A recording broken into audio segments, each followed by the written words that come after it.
ठीक है. So hello everyone. Today we are going to discuss about models.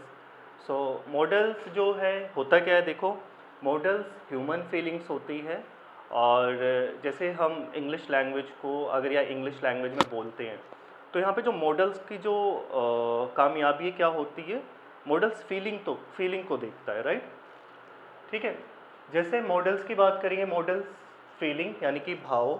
इसमें सबसे पहले हम बात करेंगे पार्ट 1 कैन की, जिसका मतलब होता है सकता है, सकती है, सकते हैं. और we can say 100% will power और एबिलिटी. ठीक है. जैसे इसका फॉर्मेशन है subject can, verb first, then other word. Other word मतलब जैसे स्कूल टाइम में आपने देखा होगा ऑब्जेक्ट होता है, तो यहाँ पे मैंने अदर वर्ड लिखा है. ठीक है. दोनों में अंतर है ऑब्जेक्ट और अदर वर्ड में, but you can say other word. जैसे एग्जाम्पल में मैं वहाँ जा सकता हूँ, राइट. तो क्या होगा इसका, आई कैन गो देयर. नहीं में इसका क्या होगा, I can not go there. Can I go there, can I not go there, right. ऐसे ही दूसरा सेंटेंस, मैं पानी पी सकता हूँ, I can drink water, I can not drink water, can I drink water, can I not drink water. ऐसे ना प्रैक्टिस करते रहना, ऐसे ही छोटे छोटे सेंटेंस हिंदी का यूज़ करना और प्रैक्टिस करना. ठीक है. Thank you.